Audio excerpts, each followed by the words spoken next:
Hello friends, Python series में आपका स्वागत है और मेरा नाम है वरिंदर सिंह। इस सेशन में हम पाइथन में एक इम्पॉर्टेंट पार्ट डिसीजन प्रोसेस के बारे में जानेंगे।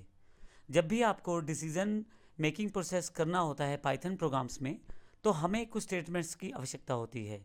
जैसा उदाहरण के लिए हमें कुछ चूज़ करना है कुछ ऑप्शंस में से।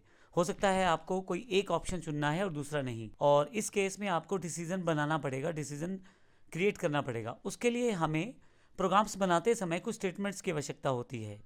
इसमें सबसे पहली स्टेटमेंट रहती है इफ स्टेटमेंट। यदि आप किसी कंडीशन को चेक करना चाहते हैं और अगर वह कंडीशन ट्रू रहती है तो उस केस में कुछ कार्य करना चाहते हैं, तो इस केस में आप इफ स्टेटमेंट का यूज कर सकते हैं और इसके साथ ही आपका ब्लॉक जो है वो एग्जीक्यूट हो जाएगा। हमारे पास जितनी भी ये डिसीजन प्रोसेस रहती हैं, इसमें ये सभी ब्लॉक्स के रूप में कार्य करती हैं। सबसे पहले इफ स्टेटमेंट है। इफ स्टेटमेंट के साथ एक ब्लॉक जुड़ा रहेगा। आप इसको ऐसा कह सकते हैं, अगर आपने C++ या जावा किया है तो उसमें ब्रैकेट्स लगते थे, लेकिन पाइथन में इसको स्पेस के द्वारा इंडिकेट किया जाता है।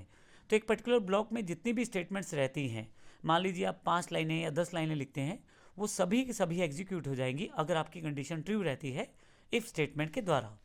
परंतु कई बार ऐसा होता है आपको ट्रू केस के साथ साथ फॉल्स केस पे भी कुछ एग्जीक्यूट करवाना है। कुछ स्टेटमेंट्स को आप फॉल्स केस में भी एग्जीक्यूट करना चाहते हैं। ऐसे केस में आपको इफ़ से कार्य नहीं चलेगा, आपको इफ़ और एल्स दोनों की ज़रूरत पड़ेगी। यहाँ सबसे इंपॉर्टेंट पॉइंट जो है वो ये है कि या तो इफ़ स्टेटमेंट एग्जीक्यूट होगी या एल्स स्टेटमेंट एग्जीक्यूट होगी। इसका अर्थ ये हुआ कि इफ़ एल्स के केस में दो ब्लॉक बनेंगे। पहला ब्लॉक इफ़ ब्लॉक कहलाएगा और दूसरा ब्लॉक एल्स ब्लॉक कहलाएगा। इफ़ ब्लॉक तब एग्जीक्यूट होता है अगर आपकी दी गई कंडीशन ट्रू रहती है, लेकिन अगर वह कंडीशन ट्रू नहीं रहती और कंडीशन फॉल्स हो जाती है, इस केस में एल्स ब्लॉक एग्जीक्यूट होता है। ध्यान रखिएगा, दोनों में से केवल एक ही ब्लॉक एग्जीक्यूट होने वाला है, या तो इफ़ वाला या एल्स वाला। तो इस तरह से ये डिसीजन मेकिंग करना आसान हो जाता है।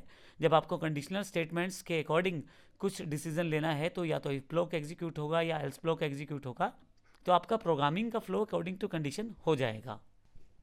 इसके पश्चात नेक्स्ट जो पार्ट है वो थर्ड है एलिफ स्टेटमेंट। जैसा कि हमारे पास इफ़ के साथ अगर आपको एक से ज़्यादा कंडीशंस लगानी हैं और पहली कंडीशन अगर ट्रू नहीं हुई तो फिर दूसरी कंडीशन, दूसरी नहीं ट्रू हुई तो फिर तीसरी कंडीशन, इस तरह से हम काफ़ी सारी कंडीशंस को मेंशन कर सकते हैं। उसके लिए हम पाइथन में एलिफ स्टेटमेंट का प्रयोग करते हैं। जब हम प्रैक्टिकल प्रोसेस में जाएंगे तो हम देखेंगे किस तरह से हम एक ही प्रोग्राम के अंदर काफ़ी सारी कंडीशंस सेटअप कर सकते हैं एलिफ स्टेटमेंट के द्वारा। इसमें आपके पास जो स्टेटमेंट्स में आपने जितनी भी कंडीशंस डिफाइन की हैं, उन कंडीशंस के अकॉर्डिंग आपके पास आउटपुट आता चला जाएगा। अब जो कंडीशन आपकी ट्रू रहेगी उसके अकॉर्डिंग आपके पास आउटपुट अवेलेबल हो जाएगा।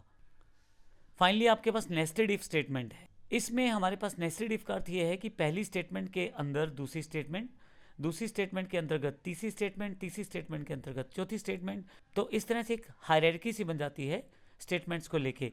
तो नेस्टेड का फ़ायदा ये रहता है कि जब पहली कंडीशन ट्रू रहती है तो फिर दूसरी कंडीशन चलेगी, दूसरी कंडीशन ट्रू रहेगी तो तीसरी कंडीशन चलेगी। तो नेस्टेड में आप इस तरह से प्रोग्रामिंग कर सकते हैं और डिसीजन प्रोसेस को आसान कर सकते हैं पाइथन में। इस सेशन में हमने एक ब्रीफ ओवरव्यू सा लिया है सभी डिसीजन प्रोसेसेस का।